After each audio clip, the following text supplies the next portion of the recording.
चलिए, स्वागत है सभी का। राधे राधे, जय श्री महाकाल। सभी का इस प्यारी सी कक्षा में बहुत बहुत स्वागत है। शुभ संध्या सभी को।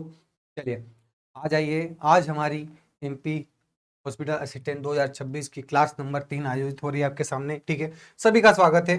चलिए करते हैं हमारा सेशन स्टार्ट हिंदी की प्यारी सी कक्षा को। चलिए, इसमें काव्य खंड, गद्य खंड और व्याकरण संबंधित और रचनात्मक लेखन संबंधित और गतिका भाग 2 संबंधित सभी एमसीक्यूज लेके आ रहे हैं। चलिए, तो सभी का स्वागत है। राधे राधे, जय श्री महाकाल। करें स्टार्ट। चलिए करते हैं।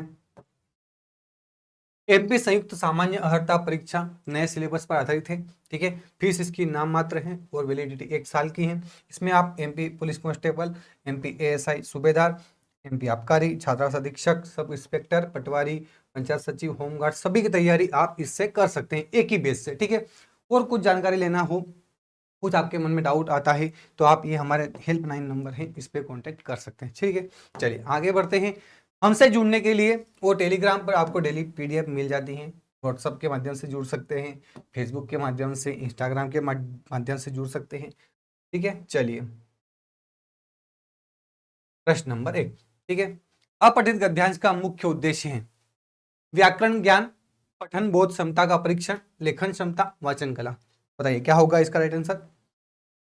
अपठित गद्यांश जो आता है, जो हमने कभी नहीं पढ़ा। अपठित का मतलब भी वही होता है जो हमने कभी नहीं पढ़ा। अपठित गद्यांश का मुख्य उद्देश्य क्या होता है? व्याकरण ज्ञान होना चाहिए, या पठन बोध क्षमता का परीक्षण, लेखन क्षमता, या वाचन कला। बताइए। अपठित गद्यांश का मुख्य उद्देश्य होता है पठन बोध क्षमता का परीक्षण। ठीक है, पठन बोध क्षमता का परीक्षण।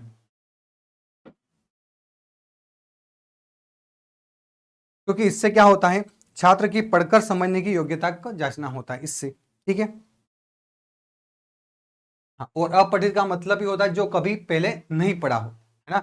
अपठित मतलब जो हमने कभी पहले नहीं पढ़ा है उसका ही होगा, है ना। अपठित वही कहते हैं।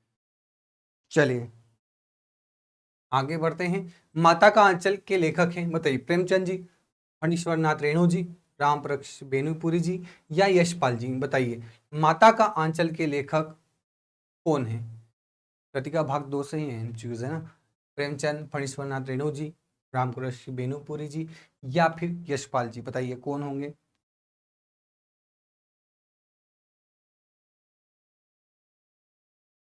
माता का आंचल।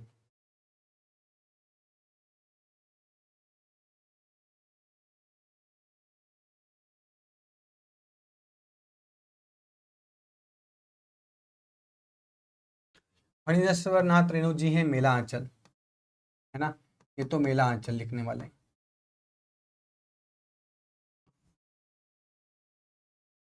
प्रेमचंद जी की रचनाएं गोदान, गबन, कर्मभूमि, ठीक है, बहुत सारे उपन्यास वगैरह, मानसरोवर, कफन। ठीक है, और बताइए। यशपाल जी की रचनाएं झूठा सच, दिव्य, पर्दा। बच गई कोई? राम वृक्ष बेनीपुरी जी। ठीक है, तो माता का आंचल के लेखक कौन है?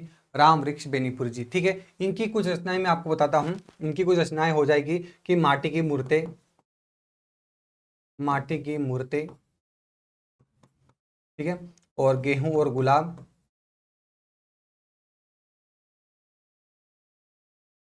गेहूं और गुलाब, बाल गोविंद भगत,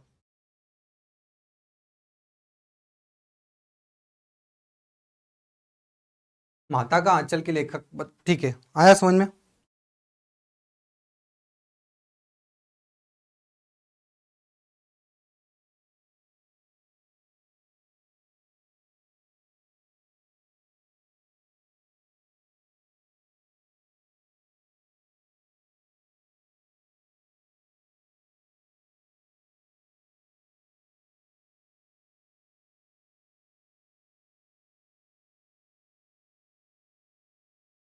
नितिन, ये फणीश्वर नाथ रेणु नहीं होगा, राम वृक्ष बेनीपुरी जी नहीं होगा। ठीक है, तो इसका सही आंसर होगा, यहाँ ऑप्शन में नहीं दिया है, शिव पूजन सहाय।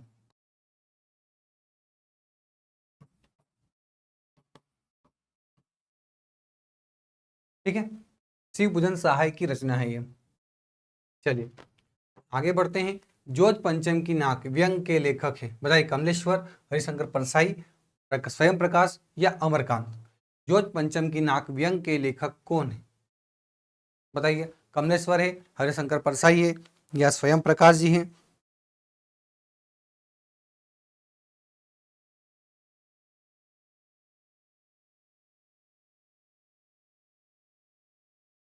किसकी रचना है, ये कमलेश्वर की रचना है। किसकी है, कमलेश्वर जी की। ठीक है, चलिए आगे बढ़ते हैं। साना साना हाथ जोड़ी पाठ की लेखिका हैं मन्नू भंडारी, मधु कांकरिया जी, नसीरा नासिरा शर्मा या महादेव वर्मा। बताइए साना साना हाथ जोड़ी की लेखिका कौन है।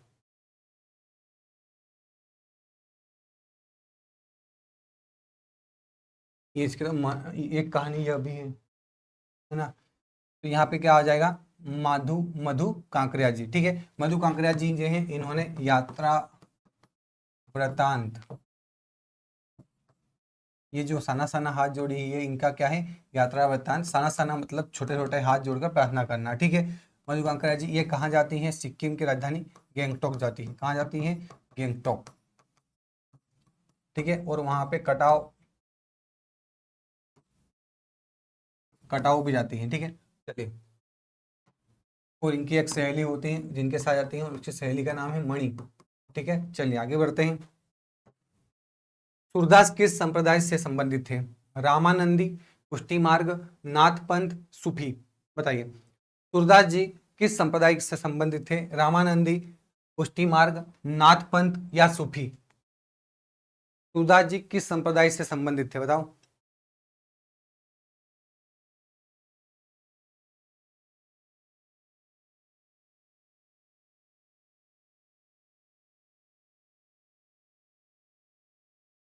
सूरदास जी किस संप्रदाय से संबंधित थे, तो सूरदास जी पुष्टि मार्ग से संबंधित थे। ठीक है, पुष्टि मार्ग से संबंधित थे। अब यहाँ पे मैं बताता हूं कि सूरदास जी पुष्टि मार्ग मतलब वल्लभ संप्रदाय, वल्लभ संप्रदाय। ठीक है, अब यहाँ पे बात करते हैं कि के गुरु कौन थे। सूरदास जी के गुरु कौन थे, वल्लभाचार्य। कौन थे, वल्लभाचार्य। और वल्लभाचार्य के, है ना, इनके बेटे, इनके वल्लभाचार्य जी के बेटे का नाम था विट्ठल जी, है ना, विट्ठल नाथ। और इन्होंने इन्होंने अष्ट छाप, ठीक है, इनके द्वारा स्थापित किया गया था अष्ट छाप। जो श्रीनाथ जी की सेवा करते हैं, 8 पहर की बात है, 8, है ना। अष्ट छाप में 8 कवि थे, इसमें सूरदास जी का नाम प्रमुख आता है ना। इसमें अष्ट छाप में सूरदास जी का नाम प्रमुख आता है, सूरदास जी का नाम प्रमुख।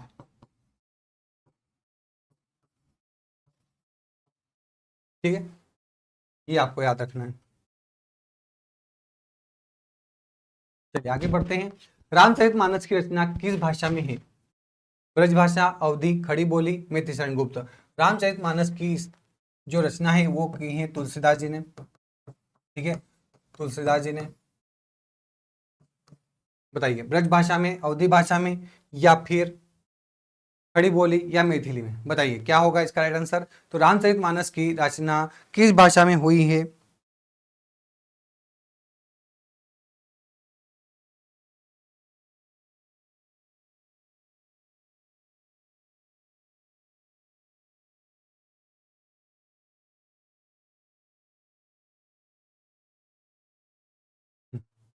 अवधी भाषा। ठीक है, क्या हो जाएगी, अवधी भाषा। रामचरितमानस की स्थापना रचना किसने की है, तुलसीदास जी ने की है। और इसमें बात करते हैं, ये 16वीं शताब्दी में लिखा गया है। ठीक है, ये याद रखना है आपको। और इसमें लोकप्रिय महाकाव्य ये क्या है, महाकाव्य है, सबसे पहली बात महाकाव्य है। और इसमें इसमें दोहा, दोहा और चौपाई दोनों का प्रयोग किया गया है। ठीक है, ये याद रखना है। और रामचरितमानस में कितने कांड हैं सर, 7 कांड है। कांड भी कितने, 7 कांड है, 7 सर्ग है, मतलब वही कांड कह दो या सर्ग कह दो या अध्याय कह लो, है ना। ठीक है, अब सबसे बात आती है कि भैया पहला कांड कौन सा, तो बाल कांड, सेकेंड अयोध्या कांड,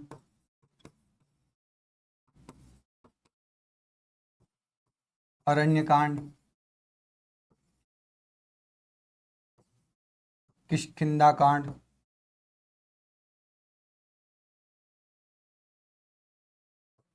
ठीक है, सुंदरकांड,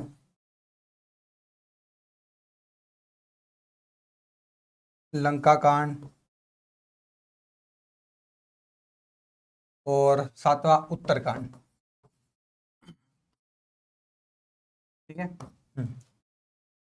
ये है तुलसीदास जी की रचना रामचरितमानस के सभी सर्ग लिखे हुए हैं यहाँ पे। ठीक है, बालकांड, अयोध्या कांड, अरण्य कांड, किष्किंधा कांड, सुंदरकांड, लंका कांड और उत्तरकांड। ठीक है, चलिए बढ़ते हैं आगे। अगला प्रश्न, देव का वास्तविक नाम था देवदत्त, देवधर, देवदत्त द्विवेदी या बिहारी लाल जी? बताइए, देव जी का वास्तविक नाम क्या था? देव का वास्तविक नाम क्या था, बताइए।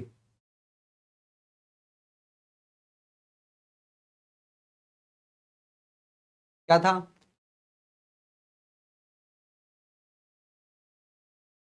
देव का वास्तविक नाम क्या था?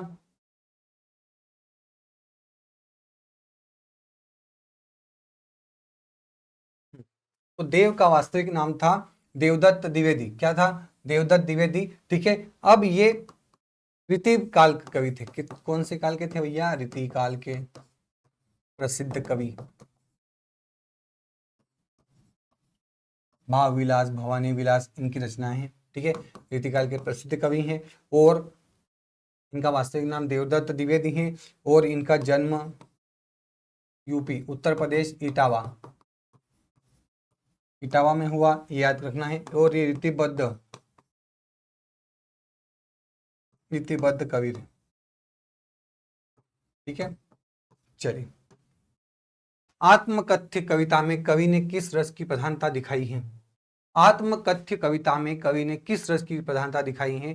करुण, वीर, श्रृंगार या हास रस? बताइए, कौन से रस की प्रधानता दिखाई है? आत्मकथ्य कविता में कवि ने किस रस की प्रधानता दिखाई है? करुण रस, वीर रस, श्रृंगार रस या हास रस? देखो, हास्य रस क्या होता है? जहां पे किसी को देखकर, किसी की विचित्र वेशभूषा देखकर या फिर सुनकर हमको, हमारे मन में हंसी उत्पन्न हो जाए या हमको हंसी आ जाए, वहां पे हास्य रस होता है। ठीक है, जैसे मैं महावीर हूँ, पापड़ तोड़ सकता हूँ, गुस्सा आ जाए तो कागज भी मरोड़ सकता हूँ, है ना। चलिए, श्रृंगार रस। श्रृंगार रस देखो, यहाँ पे अशुद्ध वर्तन लिखी हुई है, श्रृंगार रस इस प्रकार से लिखा जाता है, श्रृंगार, है ना, या हम इसको इस प्रकार से लिखते हैं, श्रृंगार। तो यहाँ पे श्रृंगार रस क्या होता है? श्रृंगार रस वहाँ पे जहाँ पे नायक नायिका के मिलने या बिछड़ने का वर्णन हो, वहाँ पे श्रृंगार रस होता है। दो प्रकार के होते हैं श्रृंगार रस। श्रृंगार रस कितने प्रकार के होते हैं? दो प्रकार के। एक संयोग श्रृंगार होता है, एक वियोग श्रृंगार। संयोग श्रृंगार जहाँ पे नायक नायिका के मिलने का वर्णन होता है, ठीक है, वहाँ पे क्या होता है? संयोग श्रृंगार। और जहाँ पे नायक नायिका के बिछड़ने का वर्णन होता है और 99% होता है चांसेस कि वापस वो नायिका मिल जाती है, ठीक है, तो वहाँ पे क्या होता है? वियोग श्रृंगार। ठीक है, जैसे मैं कहूँ कि राम का रूप निहारती जानकी, कंगन के नग की परछाई, याते सबे सुध भूल गई, करटे की रही पलटा रत नहीं। मतलब यहाँ पे स्वयंवर की बात है, सीता माँ राम का रूप निहार रही हैं अपने कंगन के नग की परछाई में। ठीक है, तो यहाँ पे क्या होता है? संयोग श्रृंगार। ठीक है, बतरस लालच लाल की, मुरली धरी लुकाई, सो करे बोनी हंसे, देन कहे नट जाए। ठीक है, यहाँ पे श्रृंगार रस है।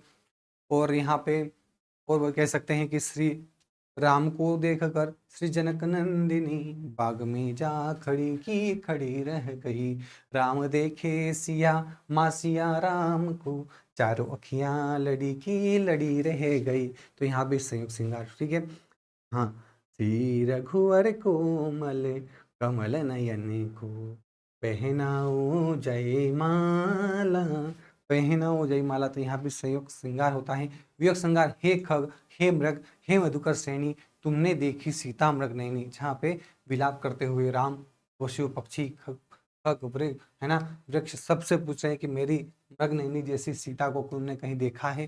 ठीक है, तो वहां पे विलाप करते हैं, वहां पे विलोक वियोग श्रृंगार। पर वहां पे करुण रस नहीं होगा। क्यों? क्योंकि वहां पे मिलने के चांसेस थे कि भाई गुम गई है, वापस मिल जाएगी सीता। ठीक है, अब वीर रस, जहाँ पे किसी कविता काव्य को पढ़ते समय हमारे मन में जोश, जुनून, जुज्बा सब उत्पन्न हो जाता है, हमारे रोंगटे खड़े हो जाते हैं। जैसे ये देश है वीर जवानों का, अलबेलों का, मस्तानों का, इस देश के यारो, इस देश के यारो क्या कहना, इस देश के यारो क्या कहना। ठीक है, तो वीर रस भैया, हम किसी की शादी, जैसे हाँ किसी शादी होती है और आज तो भैया दूल्हा बन गया रे, है ना, तो यहाँ पे वीर रस चढ़ जाता है भैया उसको मन में कि भैया मैं आज तो घोड़ी बैठ गया, मैं तो वीर बन गया, है ना।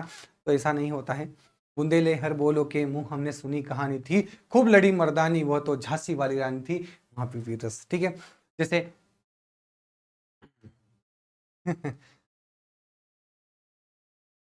चलो करुण रस, ठीक है, तो यहाँ पे क्या आ जाएगा, करुण रस। आत्मकथ्य कविता में कवि ने किस रस की प्रधानता दिखाई है, करुण रस की। ठीक है, और करुण रस जहाँ पे प्रियजन की मृत्यु या फिर प्रियजन के दूर चले जाने से वहां पे जो वेदनाएं उत्पन्न होती हैं उसको हम करुण रस के रूप में, है ना, इसका स्थायी भाव होता है शोक, करुण का शोक, है ना। करुण का स्थायी भाव क्या होता है बताइए।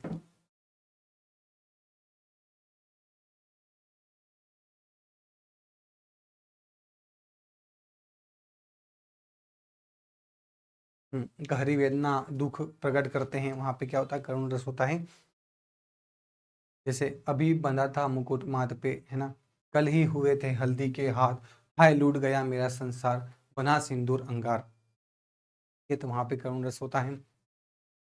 चलिए ठीक है, यहाँ पे आपको समझ में आ गया होगा, आगे बढ़ते हैं। सूरदास के संबंध में कौन सा कथन असत्य है, असत्य है ये बताना है।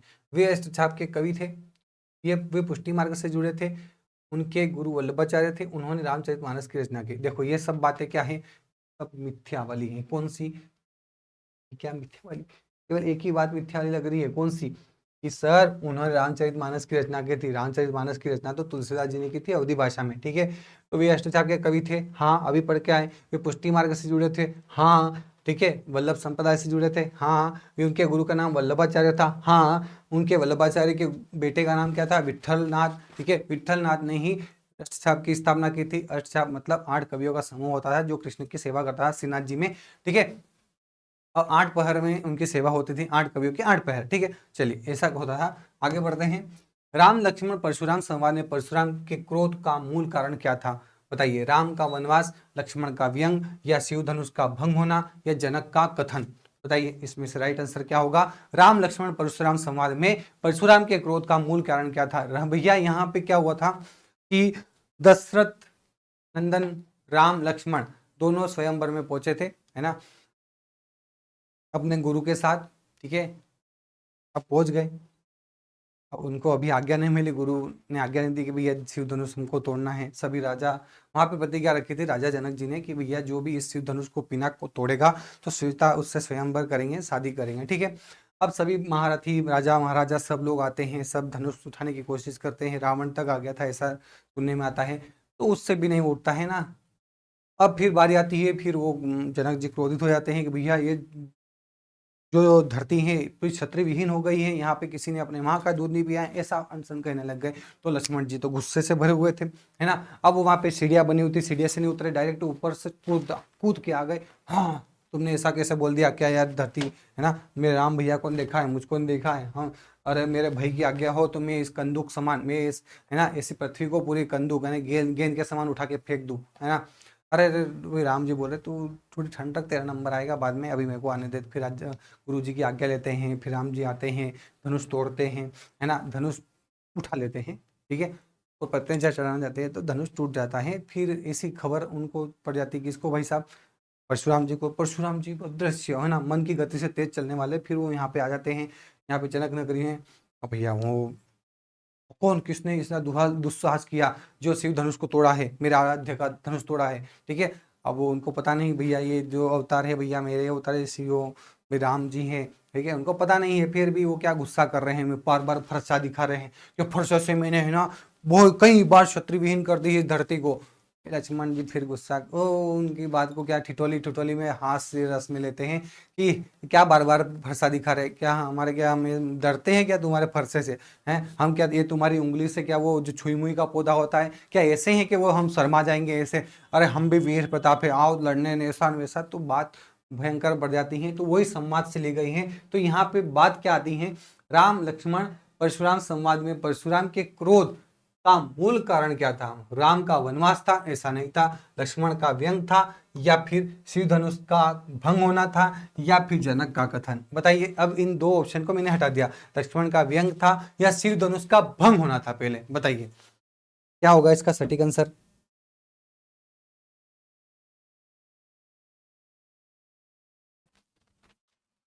अरे इतनी बड़ी कथा सुनाई, मतलब क्या? सबसे पहले तो वो ये भंग हुआ ना, धनुष, शिव धनुष टूटा, पिनाक टूटा, तो पिनाक टूटने से ही उनको गुस्सा आया। बाकी तो व्यंग तो बाद में किया लक्ष्मण जी ने ना, शिव धनुष टूटा तो गुस्सा आया। चलिए बढ़ते हैं आगे। देखो, पिनाक किसका धनुष है? शिव जी का। सारंग किसका धनुष है? सारंग विष्णु जी का। ठीक है। गांडीव अर्जुन। ठीक है। विजय धनुष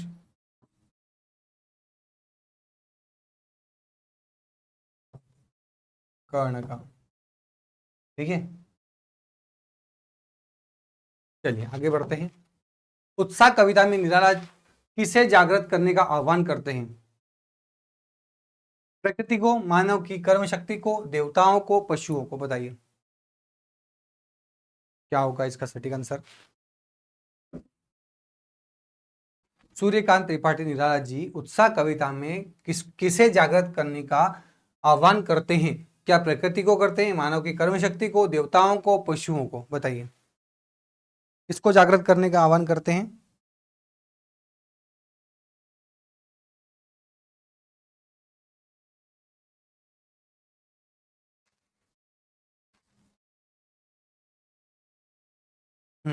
मानव की कर्म शक्ति को। ठीक है। विशेषकर जो जोशीले, जो युवा है, घर में सोए रहते हैं, पढ़े लिखे हैं, फिर भी कुछ काम नहीं करते हैं, उनमें क्या जोश भरने का काम करते हैं, मानव की कर्म शक्ति को जगाने का काम करते हैं। ठीक है। चलिए, जयशंकर प्रसाद की रचना नहीं है? बताइए जयशंकर प्रसाद जी की रचना नहीं है। कामायनी, आंसू, झरना, यामा? बताइए जयशंकर प्रसाद जी की रचना कौन सी नहीं है? बताइए। ठीक है। कामायनी, आंसू, झरना इनकी रचना है। यामा किसकी है? यामा महादेवी वर्मा है ना, महादेवी वर्मा जी की रचना है। आधुनिक मीरा की रचना है। ठीक है। इनको आधुनिक मीरा भी कहते हैं। और इनके लिए क्या दिया गया था? ज्ञानपीठ पुरस्कार भी मिला था, ज्ञानपीठ पुरस्कार।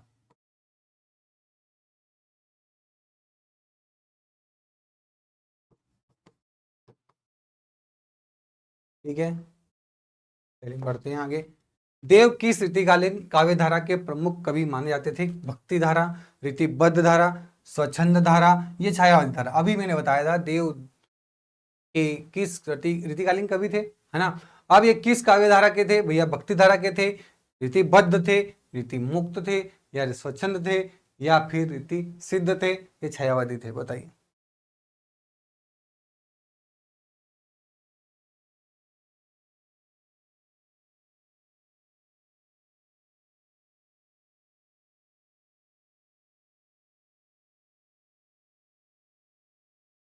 क्या हो जाएगा इसका राइट आंसर? रीतिबद्ध धारा। ठीक है। नागार्जुन का वास्तविक नाम क्या था? वेद्यनाथ मिश्र, धनपत राय, सूर्यकांत त्रिपाठी निराला, हरिवंश राय? बताइए नागार्जुन का वास्तविक नाम क्या था?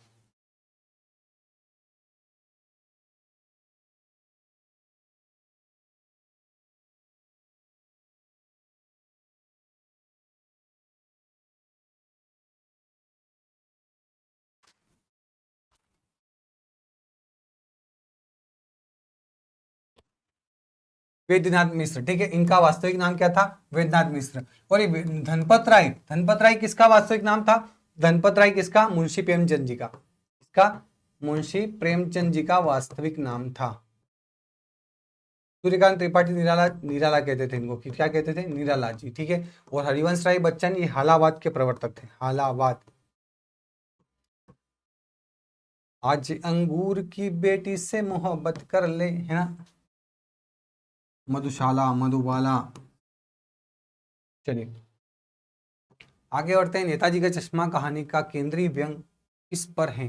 शिक्षा व्यवस्था, राजनीति और दिखावे की प्रवृत्ति, गरीबी या विज्ञान? बताइए। नेताजी का चश्मा कहानी का केंद्रीय व्यंग किस पर है? शिक्षा व्यवस्था, राजनीति और दिखावे की प्रवृत्ति, या गरीबी या विज्ञान? बताइए। राजनीति और दिखावे की प्रवृत्ति पर। ठीक है, चलिए आगे बढ़ते हैं। बाल गोविंद भगत किस विधा की रचना है? कहानी है या फिर उपन्यास है, रेखा चित्र है या नाटक है? बताइए। ठीक है, अब इसके लेखक कौन है? राम वृक्ष बेनीपुरी जी। राम वृक्ष बेनीपुरी, इनकी रचना है बेनीपुरी। अब यहाँ पे बात करते हैं तो ये क्या है? कहानी उपन्यास नहीं है, ये क्या है? रेखा चित्र। क्या है? एक रेखा चित्र। चलो, रेखा का चित्र बन गया था। आगे पढ़ते हैं। लखनवी अंदाज पाठ में लेखक ने किस मानवीय कमजोरी पर व्यंग किया है? लखनवी अंदाज है ना, किसकी रचना है? यशपाल जी की। किसकी रचना है? यशपाल जी। नवाब साहब बैठे हैं सामने यशपाल जी के, और खीरा खाने का बहुत शौक हो रहा था, लेकिन खीरा नहीं खा पाए, है ना, नहीं खा पाए। उनकी एक एक चीज को क्या करा उन्होंने? सूंघ सूंघ के फेंक दिया भैया खिड़की के बाहर। ठीक है, तो यहाँ पे अहंकार, ईर्ष्या, लालच, क्रोध, क्या आएगा इसका राइट आंसर? यहाँ पे झूठी शान, है ना, तो उनका अहंकार आएगा। झूठी शान दिखा रहे थे वो लखनवी जी, है ना, नवाब साहब, तो अहंकार आ जाएगा। चलिए आगे बढ़ते हैं। एक कहानी यह भी मुख्यतः किस साहित्यिक विधा से संबंधित है? संस्मरण है, उपन्यास है, नाटक है या जीवनी है? बताइए क्या है? मन्नू भंडारी जी की रचना है। ये किसकी रचना है? मन्नू भाई की, मन्नू भंडारी जी की रचना है ये, मन्नू भंडारी जी की। ठीक है, ये क्या है? संस्मरण है, उपन्यास है या फिर नाटक है या जीवनी? तो यहाँ पे ये यह कहानी, ये भी संस्मरण है। क्या है? ये एक संस्मरण है। ठीक है, उन्होंने व्यक्तिगत अपने जीवन के बारे में लिखा है, रियल। ठीक है, चलिए। निम्न में करुण रस का उदाहरण है, बताइए। हंसते हंसते लुटपोत होना, तो यहाँ पे तो भैया हास्य रस हो जाएगा। अरे हास्य रस होगा ना, करुण रस थोड़ी होगा। रण में शत्रु से भिड़ना, यहाँ पे तो वीर रस हो जाएगा। वीर रस, बूंदेले हर बोलो के मुंह, हमने सुनी कहानी थी खूब लड़ी मर्दानी, वो तो झांसी वाली रानी थी। ठीक है, वो तो क्या थी? झांसी वाली रानी थी। ठीक है, पुत्र वियोग में विलाप करना, यहाँ पे करुण रस हो जाएगा। ठीक है, प्रिय मिलन, प्रिय मिलन, नायक नायिका के मिलने का जहां पे वर्णन होता है वहां पे संयोग श्रृंगार रस होता है। बोलिए सत्यनारायण भगवान की जय हो। संयोग श्रृंगार रस होगा, होगा कि नहीं होगा? अरे पुत्र वियोग में विलाप करेंगे तो वहां पे करुण रस होगा ना दादा। ठीक है, चलिए बढ़ते हैं आगे। कनक कनक ते सो गुनी मादकता अधिकाई, या खाए बोराय जगवा पाए बोराय? बताइए। कनक, एक कनक का मतलब अलग, एक कनक का मतलब एक शब्द एक से अधिक बार, उसके अर्थ अलग अलग। एक का मतलब होता है धतूरा और एक का मतलब होता है सोना, है ना, सोना ले लो, चांदी ले लो। चलो, अनुप्रास अलंकार होगा यमक, रूपक, उत्प्रेक्षा। तो यहाँ पे क्या हो जाएगा? यमक अलंकार। क्या होगा यहाँ पे? राइट आंसर क्या हो जाएगा? यमक अलंकार। ठीक है, आया समझ में? देखो, अलंकार क्या होते हैं? काव्य के तीन प्रमुख तत्व होते हैं, है ना, काव्य के तीन प्रमुख तत्व होते हैं। काव्य के तीन प्रमुख तत्व, ठीक है, कौन कौन से? रस, छंद, अलंकार। इसमें से हम अलंकार की बात करें तो अलंकार क्या होता है? अलंकार का शाब्दिक अर्थ होता है आभूषण। ठीक है, जिस प्रकार स्त्री की सुंदरता उनके गहनों से बढ़ जाती है ना, स्त्री सुंदर होते ही वाकई में, आभूषण सुंदर नहीं होते, है ना। आभूषण सुंदर होते क्या? नहीं, स्त्री नायिका सुंदर होती, नायिका, नायिका सुंदर होती हैं। आभूषण उनके गले में, उनके हाथ में, उनकी नाक नथनी में, उनके कान में, जहां भी। ठीक है, तो ये क्या हो जाता है उनके गले में वगैरह पढ़ने में, तो क्या हो जाती है उनकी सुंदरता और अधिक बढ़ जाती है। इसी प्रकार काव्य सुंदर होता है ना, काव्य सुंदर होता है, लेकिन काव्य की सुंदरता बढ़ाने वाले, है ना, काव्य को और अधिक सुंदरता बढ़ाने के लिए अलंकार का प्रयोग होता है। और काव्य की सुंदरता क्या? शब्दों के कारण, कहीं पे अर्थों के कारण, और कहीं पे दोनों के कारण। जहां पे सुंदरता आती है वहां पे अलंकार होता है। तो तीन प्रकार के अलंकार होते हैं, शब्दालंकार, अर्थालंकार और उभयालंकार। शब्द के कारण जहां काव्य में रोचकता, सुंदरता आती है वहां पे क्या होते हैं? शब्दालंकार। और जहां पे काव्य में अर्थ के कारण, है ना, अर्थ के कारण सुंदरता आती है वहां पे अर्थालंकार। और जहां पे दोनों के कारण आती है वहां पे उभय अलंकार। ठीक है, तो यहाँ पे अनुप्रास अलंकार देखो, अनुप्रास अलंकार की बात करें तो जहां पे वर्ण की आवृत्ति है ना, किसी वर्ण की आवृत्ति बार बार होने से वहां पे सुंदरता आती है। ठीक है, वहां पे अनुप्रास अलंकार होता है। जैसे रघुपति राघव राजा राम र र र र र। ठीक है, चंदू के चाचा ने चंदू की चाची को च च च च। ठीक है, मुदित महीपति मंदिर आए म म म म म। ठीक है, अब यहाँ पे बात करते हैं तरनी तनुजा तट तमाल तत तत तत। तो किसी वर्ण की आवृत्ति जहां पे बार बार होती है वहां पे क्या होता है, अनुप्रास अलंकार। ठीक है, इसी प्रकार से रूपक अलंकार जहां पे उपमेय में उपमान का आरोप कर दिया जाता है, और आरोप ऐसा कर दिया जाता है कि हम उनमें डिफरेंस नहीं कर पाते हैं, उनको अलग नहीं कर सकते कि ये चांद कह रहा है कि यह मुख कह रहा है। ठीक है, नायिका तुम्हारा जो मुखड़ा है वो चांद है, तुम्हारा जो मुख है ना वो चांद ही है, ऐसा हमने कह दिया तो फिर वहां पे क्या होता है, रूपक अलंकार। ठीक है, मैया मोरी में तो चंद्र खिलौना ही रहूं, चंद्र जैसा खिलौना नहीं चाहिए मुझे, तो चंद्र खिलौना ही लेके आ जाओ, तो चांद है ना जो आसमान में दिख रहा है उसको लेके आ जाओ, मैं उससे खेलूंगा। तो यहाँ पे क्या होता है, रूपक अलंकार। ठीक है, जहाँ पे उपमेय में उपमान का आरोप कर दिया जाता है, ठीक है, वहां पे क्या होता है, रूपक अलंकार। उत्प्रेक्ष अलंकार, उत्प्रेक्ष अलंकार क्या होता है, जहां पे मान लिया जाता है, माना, मानो, जानो, जनू, जनहू। ठीक है, जैसे मुख मानो चंद्र है, नहीं का मुख तुम्हारा मानो चंद्र है, वहां पे मानने को कहा जाता है, उपमेय में उपमेय को मानने का कहते हैं, वहां पे उत्प्रेक्ष अलंकार होता है। इसी प्रकार से एक उपमा अलंकार होता है। ठीक है, उपमा अलंकार क्या होता है कि उपमा अलंकार में जहां पे हम किसी की उपमा देते हैं कि चांद सी महबूबा हो मेरी कब ऐसा मैंने सोचा था, चांद सी महबूबा, तो महबूबा कौन सी होनी चाहिए, चांद सी, तो सा सी से है ना, जैसा जैसी वे सरिस, इस प्रकार से पीपर है ना, पीपर सरिस, पीपर पात सरिस मन डोला, तो पीपल के पत्ते जैसा मेरा मन डोला, वहां पे उपमा अलंकार होता है ना। जैसे चांदी जैसा रंग है तेरा जैसा, सोने जैसे बाल, जैसे एक लड़की को देखा तो ऐसा लगा जैसे खिलता गुलाब, जैसे आया ना, तो वहां पे उपमा अलंकार। समझ में आ रहा है कि नहीं आ रहा आपको। चांद्र सामुख, चंद्र सामुख, उपमा अलंकार। सा से का प्रयोग, योजक चिन्ह का प्रयोग भी होता है कहीं कहीं पे। ठीक है, तो वहां पे क्या हो जाता है हमारा उपमा अलंकार। बताइए, पीसी रेवा खंडे अलंकार अध्याय समाप्त। तो बोलिए सत्यनारायण भगवान की जय। ठीक है, चलिए बढ़ते हैं आगे। अगला प्रश्न, पीपर, ये आ गया देखो, पीपर पात सरिस मंडोला सारिस, सरिस, तो यहाँ उपमा डोला में अलंकार है, उपमा है क्या, रूपक है, श्लेष है, अतिशोक्ति है।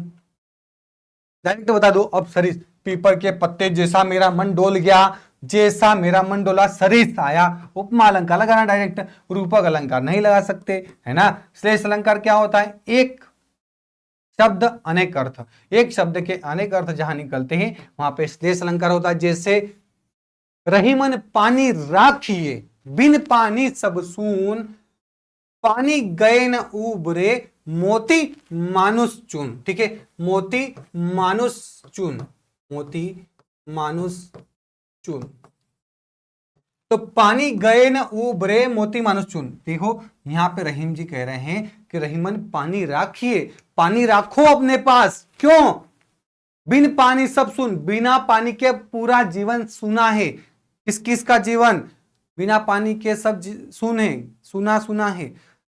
पानी गए ना उबरे, अगर पानी एक बार चला गया तो फिर मोती मानुष, पानी गए ना उबरे मोती मानुष चून, है ना। पानी अगर उगरे, पानी मतलब यहाँ पे मोती के लिए पानी क्या कह रहे हैं, चमक, भैया मोती की एक बार चमक चली गई ना तो मोती कोई काम का नहीं रहता है। उसी प्रकार मनुष्य की पानी मतलब में तो पानी पानी हो गई, मतलब इज्जत, एक बार उसकी इज्जत चली गई ना तो फिर वो मनुष्य भी कोई काम का नहीं। ठीक है, एक बार चून मतलब आटे में एक बार पानी चला गया तो उसकी रोटी बना के खा लो, है ना, उसकी रोटी बना के खा लो, नहीं तो उसके बाद आटा खराब हो जाता है ना। आजकल हम फ्रिज में रख लेते हैं, लेकिन रहीमन जी जो इस दोहा लिख रहे थे ना, ये रहीमन पानी राखिए, उस टाइम उनके पास फ्रिज नहीं था तो उनको पता नहीं था। नहीं तो यहाँ पे भी एक शब्द के अनेक अर्थ निकल रहे हैं, तो यहाँ पे क्या होता है, श्लेष अलंकार। अतिशयोक्ति अलंकार, जहाँ पे मानव, मानव सभ्यता में मानव की जो सोचने समझने की क्षमता होती है ना, यहाँ पे उसको पार करके कुछ बोला जाए, है ना, अतिशयोक्ति मतलब ये बड़ा चढ़ाकर जो कुछ कह दिया जाए, है ना, तो वहां पे क्या होता है, अतिशयोक्ति अलंकार। ठीक है, जैसे देखो ये साकेत नगरी, देखो यार अयोध्या नगरी, साकेत नगरी मतलब अयोध्या नगरी, देखो ये साकेत नगरी स्वर्ग से मिलनी आसमान में जा रही है ना, यहाँ पे क्या हो जाता है, अतिशयोक्ति अलंकार। और पानी परात को छुए नहीं, नैनन के जल से पग धोए, कैसा संभव है, अतिशयोक्ति अलंकार। ठीक है, अब मैं कहूं हनुमान की पूछ में लग न पाई आग, लंका सारी जल गई, गए निशाचर भाग, अतिशयोक्ति अलंकार। ठीक है, पड़ी नदी अचानक पड़ी नदी अपार, घोड़ा कैसे उतरे पार, राणा ने सोचा इस पार, तब तक चेतक था उस पार, अतिशयोक्ति अलंकार। ठीक है, चलिए बढ़ते हैं आगे, अगला प्रश्न। दिगंबर शब्द का समास विग्रह है, दिशा ही अंबर है जिसका, दिक प्लस अंबर, दिशाओं का अंबर, दिशा और अंबर, दिशा ही अंबर है, दिगंबर। बताइए समास विग्रह क्या होगा।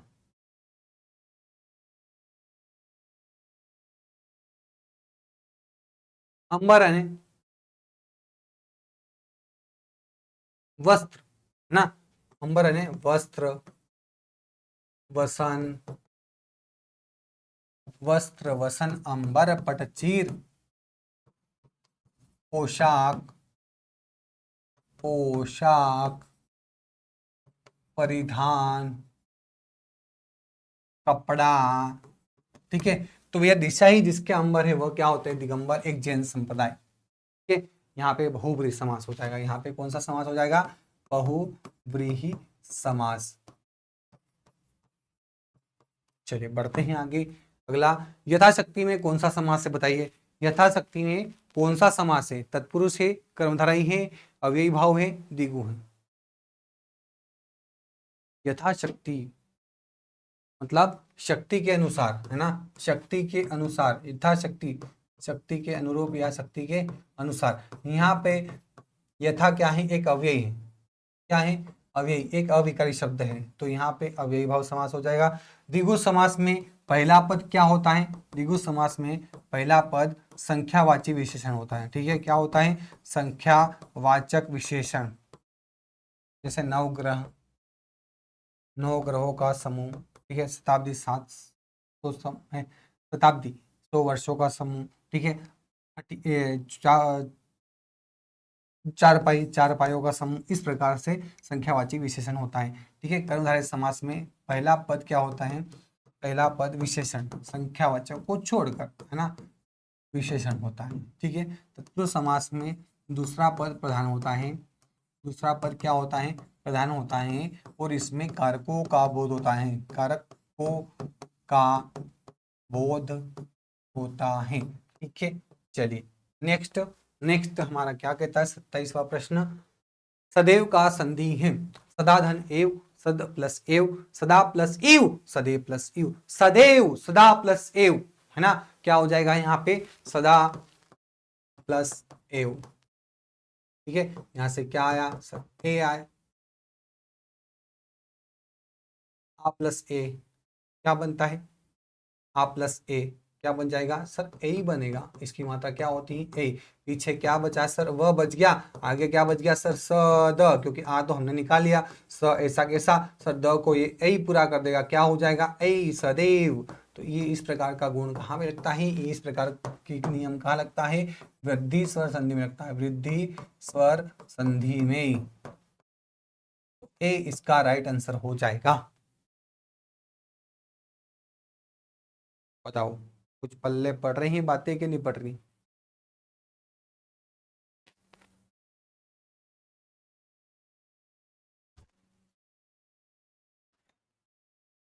चलिए आगे बढ़ते हैं, अधोगति में प्रयुक्त उपसर्ग हैं, अध, अधो, अगति,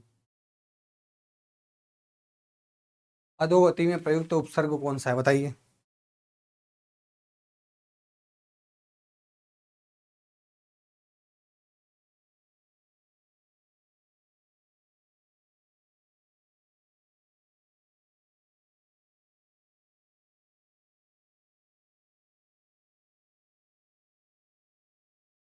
बिल्कुल सही, अधो, तो अधो प्लस गति क्या हो जाएगा, अधोगति, गति हमारा क्या है, मूल शब्द।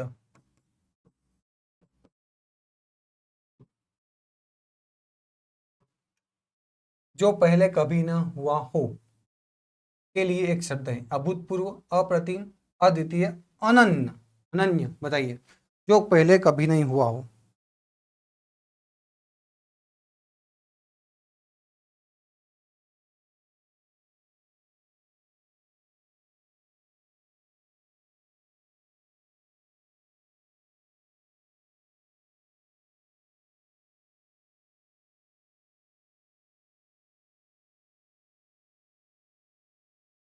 चलो, अभूतपूर्व क्या हो जाएगा, अभूतपूर्व मतलब जो पहले कभी नहीं हुआ। अप्रतिम मतलब क्या हो जाएगा, जिसकी कोई उपमा न हो, जिसकी कोई उपमा न हो। अद्वितीय मतलब जिसके समान कोई दूसरा ना हो।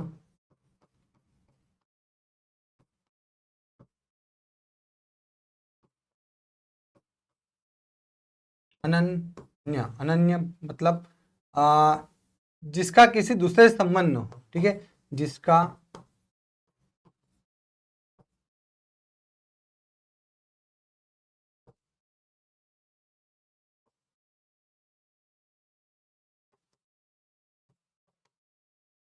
या एक निष्ठ कह सकते हैं, एक निष्ठ। ठीक है, चलिए बढ़ते हैं आगे। थोथा चना बाजे घना लोकोक्ति का अर्थ है, चना अच्छा होता है, बताओ खाने में अच्छा लगता है। थोथा चना बाजे घना, कम ज्ञान वाला अधिक डिंग हकता है, अधिक बोलना चाहिए खेती करना। तो थोथा चना बाजे घना लोकोक्ति का अर्थ क्या हो जाएगा, कम ज्ञान वाला व्यक्ति अधिक डिंग मारता है, क्या करता है, अधिक डिंग मारता है। ठीक है, चलिए बढ़ते हैं आगे। नाको चने चबाना, मुहावरे का अर्थ है चना खाना, कठिनाई में डालना, या फिर खेती करना, भूखा रहना। नाको चने चबाना, ठीक है, कठिनाई में डालना।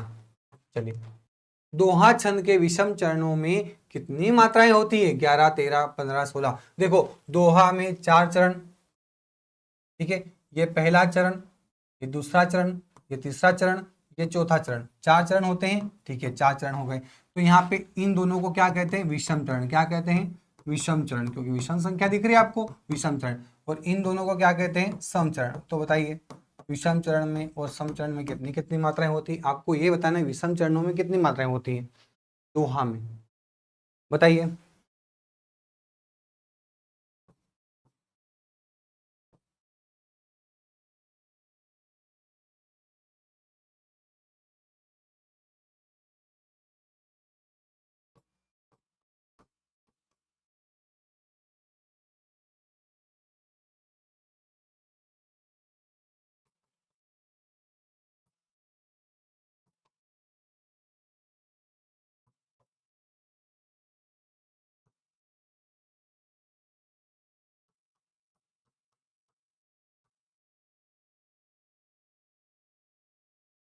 ठीक है, श्री गुरु चरण सरोज रज, निज मन मुकुर सुधारे। तो यहाँ पे ये पहला चरण है भाई साहब, और ये दूसरा चरण। ठीक है, तो ये विषम चरण है, ये बताओ विषम चरण है ना।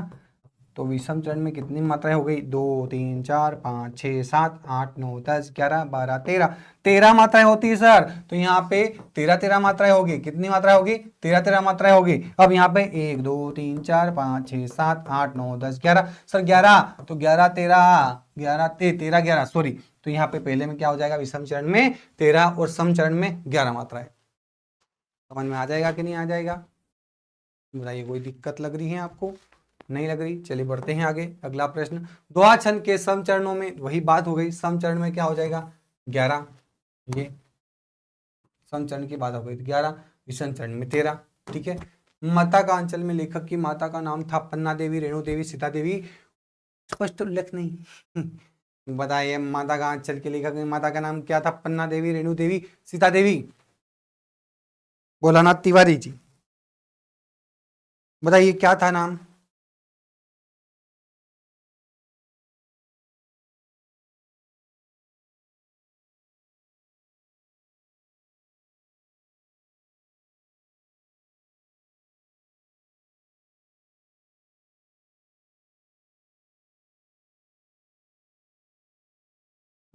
इसमें से कुछ नहीं। देखो माता का आंचल जो पाठ है उसमें उस स्पष्ट उल्लेख नहीं, क्योंकि वो इनकी माँ को क्या कहते हैं, मैया। माँ को क्या कहते हैं, मैया। ओ मैया, मैया मोरी, मैं नहीं माखन खायो।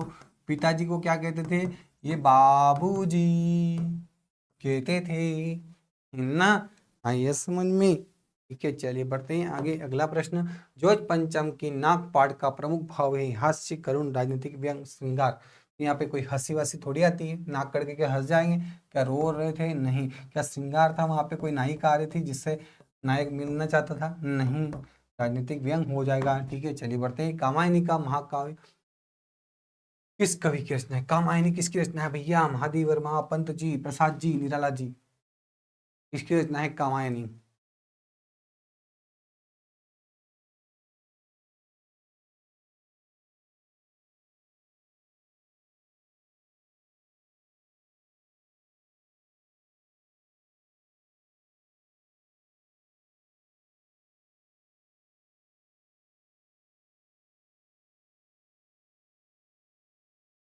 ठीक है, ये किसकी रचना है, जय शंकर प्रसाद जी की रचना है। किसकी रचना है, जय शंकर प्रसाद, छायावादी कवि हैं जय शंकर प्रसाद जी की रचना है। ठीक है, ये छायावाद के कवि। ठीक है, अब यहाँ पे बात करते हैं तो यहाँ पे कामायनी में प्रमुख पात्र थे, कुछ पात्र थे प्रमुख पात्र, कौन कौन से, ईड़ा, है ना, ईड़ा, मनु, मनु, ईड़ा और श्रद्धा, ये तीन पात्र थे। चलो, सना सना हाथ जोड़ी में सना सना का अर्थ क्या है, धीरे धीरे, छोटे छोटे, बार बार नमतापुर, छोटे छोटे, सना सना मतलब छोटे छोटे हाथ जोड़कर प्रार्थना करना। ठीक है, चलिए आगे बढ़ते हैं। पराधीन सपने हूँ सुख नहीं भाई, पर पीड़ा सम नहीं अदमाई, की पंक्ति किस छंद में है, दोहा, चौपाई, सोठा, कवित्त, बताइए।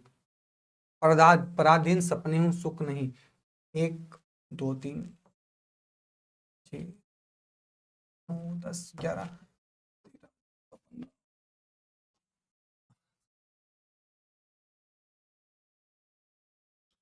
रात दिन सपने हो सुख नहीं भाई, बताइए। पंक्ति में छंद है, दोहा है, चौपाई है, सोठा है, कवित्त, छंद है, बताइए।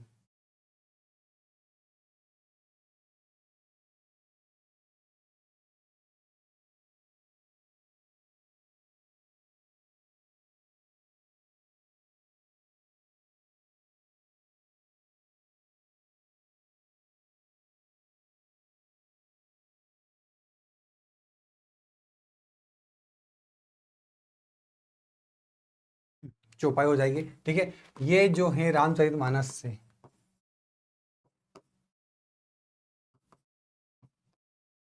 चलिए, चलिए यहाँ पे आपकी कक्षा होती है समाप्त। ठीक है, आज की कक्षा क्लास कैसी लगी दोस्तों, कमेंट करके जरूर बताना है। जिस विद्यार्थी ने चैनल को सब्सक्राइब नहीं किया, चैनल सब्सक्राइब करें, बेल आइकन जरूर प्रेस करें। ठीक है, और सब्सक्राइब करना है भी है, और प्यार भी चाहिए आपका। ठीक है, लाइक करना है, शेयर करना है, कमेंट जरूर करके जाएं। परफेक्शन एकेडमी में आपका तहे दिल से स्वागत है। सभी का बने रहने के लिए बहुत बहुत धन्यवाद। मिलते हैं ब्रेक के बाद, तभी तक के लिए सबको जय श्री राम, राधे राधे, जय हिंद, जय भारत। चलिए।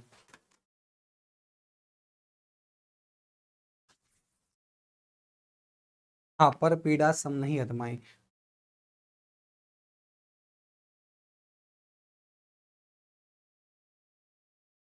परोपकार सा धर्म नहीं भाई, पर पीड़ा सम नहीं अधमाई, ऐसा कुछ है ना। चलिए ठीक है। चलिए, कैसी चल रही है आप सभी की तैयारी। ठीक है, बेहतरीन तरीके से तैयारी चल रही है। ठीक है, तैयारी बेहतर तरीके से करना है। और चलिए ठीक है।